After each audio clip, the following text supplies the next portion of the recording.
orang-orang beriman, jika diinfokan pada kita, ayo kita share, luaskan supaya orang lain mendapatkan kenyamanan yang sama, maka cepat respon.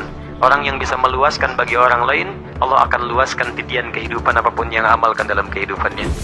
Kita mulai dengan yang pertama dulu, tentang bagaimana amal itu sangat penting dihadirkan niat di dalamnya. Al-Bukhari nomor hadis yang pertama. Bahkan ini dikutip juga di Riyadhus Shalihin, termasuk di Al-Arba'in pada posisi yang sama.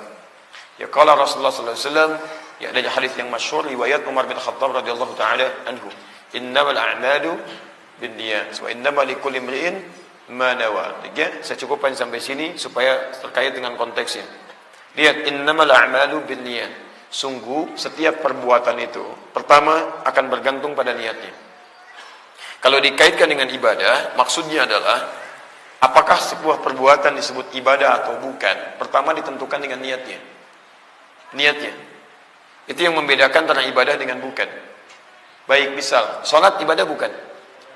Ibadah. Tapi kalau niat Anda bukan ibadah, maka tidak dipandang sebagai ibadah. Karena ada orang celaka, sholat tapi celaka. Bahkan lebih merugi dibandingkan non-muslim. Non-muslim tidak sholat, tidak disebutkan celaka, karena memang sudah jelas celakanya. Nggak dapat pahala karena nggak sholat. Tapi ada orang sholat disebut celaka, nggak dapat pahala dan dapat dosa. Perhatikan, tidak dapat pahala, dosa dan celaka, dia sholat. Non-muslim tidak sholat, dia nggak dapat pahala dan dia jelas celaka, tidak sholat. Ini muslim, sholat disebut celaka, kemudian tidak dapat pahala dan dapat dosa. Siapa dia? Karena tidak semua muslim.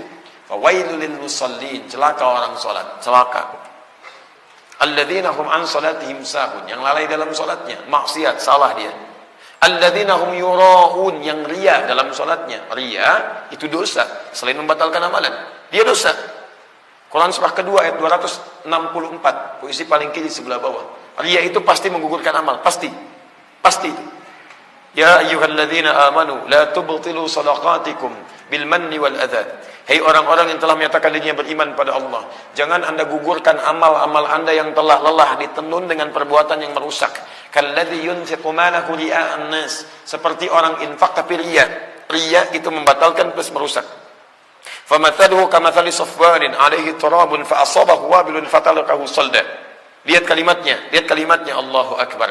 Orang yang riya itu semacam dia mengerjakan sesuatu, membuat gundakan pasir di atas batu yang licin, kemudian ditimpa oleh air bah yang sangat dahsyat. Kalau ada pasir nempel di batu yang licin, itu jangankan ada air bah, nggak ada air bah pun kan akan melorot ke bawah kan. Ini ditimpa air bah, habis semuanya. Seakan-akan air bah itu bagaikan riyanya. Begitu ditimpa nggak ada nilainya. Tapi ujungnya wallahu la yahdil qaumal kafirin. Allah nggak akan beri petunjuk kepada orang-orang kafir. Orang-orang kafir padahal berbicara tentang riya.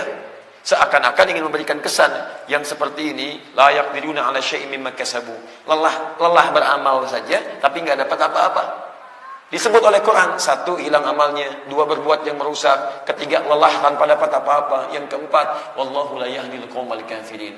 Allah tidak memberi petunjuk pada orang-orang kafir. Diserupakan perbuatannya dengan orang kafir. Dengan orang kafir. Orang kafir nggak sholat, dia nggak sholat. Tapi ini lebih parah. Orang kafir saja masih berpeluang mendapatkan hidayah kalau dia memohon. Orang seperti ini dengan sifat riya itu bisa menghambat hidayah datang. Itu bahaya. Paham ya? Makanya tolong hindari sifat-sifat yang tidak baik ini. Harus hati-hati ya. Jadi ibadah saja kalau disusupi oleh niat yang tidak baik bisa menjadi tidak ibadah. Makanya kita hadirkan niat yang benar supaya jadi ibadah dalam kebaikan. Ingat betul, setiap sholat, walaupun Anda misalnya zakat yang riya, habis. Teman, zakat itu gimana sih? Padahal sudah tahu. Oh begini, baiklah kalau gitu saya besok 100 juta zakat. Kalau bisa umumkan aja untuk motivasi yang lain. Masya Allah, motivasi yang lain. Habis. Puasa riya, habis. Masya Allah. Alhamdulillah hari ini mendapatkan puasa. Semoga mendapat pahala. Besok kita pengen puasa lagi. Yuk sama-sama kita puasa. Padahal dalam hatinya, ini saya sudah puasa. Itu pun salah. Salah. Umrah haji, umrahnya Ramadan bahkan. Umrah Ramadan berangkat tapi dia bahaya. Bahaya. Undang semua orang datang itu kan, Masya Allah sampaikan. Ya pada awalnya berkeinginan baik, setan masuk jadi salah. Bapak Ibu sekalian, insya Allah Ramadan ini barangkali kami tidak berada di sini. Kami akan menunaikan umrah. Mohon doanya supaya umrah kami ini lancar dan maafkan kami kalau selama ini banyak salahnya. Bapak Ibu, ini umrah pertama kali di bulan Ramadan ini. Barangkali juga di komplek ini yang pertama ya, yang umrah. Yang lain mungkin belum umrah, ya Pak RT belum umrah, ya Pak RW belum umrah juga. Mudah-mudahan kami doakan di sana umrah kami bisa menginspirasi yang lain ikut umrah juga. Masya Allah. Habis, selesai. Tapi Anda jangan kira minum itu ibadah, bukan. Sholat jelas ibadahnya, tapi jadi tidak ibadah ketika dia minum, belum tentu jadi ibadah. Tapi ketika diniatkan bismillah karena Allah, maka dituliskan sebagai ibadah. Maka niat membedakan antara ibadah satu, antara ibadah dengan yang bukan ibadah. Yang kedua, niat membedakan antara ibadah satu dengan yang lainnya. Dari mana Anda bisa bedakan puasa sunnah dengan puasa wajib? Dari mana Anda bisa bedakan puasa qadha dengan puasa wajib? Dari mana Anda bisa bedakan salat zuhur dengan salat asar yang ditunaikan di waktu yang sama dalam bentuk jamak takdim atau jamak takhir? Rakaatnya jumlahnya sama, ruku sujudnya sama. Pembedanya apa? Niat. Maka dari sini kata para ulama, niat itu mesti dihadirkan termasuk dalam persoalan puasa Ramadan. Kapan dihadirkannya? Dijawab oleh hadis riwayat Sayyidah Hafsah radhiyallahu taala anha, ummul mukminin, keterangan Rasulullah sallallahu alaihi wasallam yang dirangkum dalam kitab Sunan An-Nasa'i nomor hadis 2333, demikian juga disebutkan dalam Ibnu Majah nomor hadis 1700 atau di Abu Dawud nomor hadis 2455. Man lam yubayyit as-siyam qabla al-fajr fala siyam lahu. Siapa yang tidak menghadirkan niat, man lam yubayyit as-siyam, siapa yang tidak menghadirkan niat, pakai siyam kalimatnya, sebelum datangnya fajar, fala siyam lahu, maka siyamnya, puasanya dinilai tidak sah, tidak ada faedahnya. Maka niat itu dihadirkan sebelum datangnya subuh. Boleh, dari mulai malam gak ada masalah, sepakat ulama gak ada masalah. Anda bisa nih malam nih, dan setelah tarawih misalnya kan mau istirahat dan niatkan dalam hati. Mahalluha fil qalbi. Dia ada amalan di dalam hati, ada amalan di lisan, ada amalan bil jawari. Amalan hati itu disebut niat. Amalan lisan disebut talaffuz, dilafadzkan. Amalan jawari itu dengan anggota tubuh kita yang lainnya. Misal, niat salat Anda dalam hati, saya mau niat salat subuh, saya 2 rakaat. Bahasa Arabnya usolli fardhu dhuhr, kalau itu salat dhuhr. Misalnya kan 4 rakaat 4 rakaat. Misal, dalam hati Anda niatkan. Dan lisan Anda mengucapkan kalimat Allahu Akbar.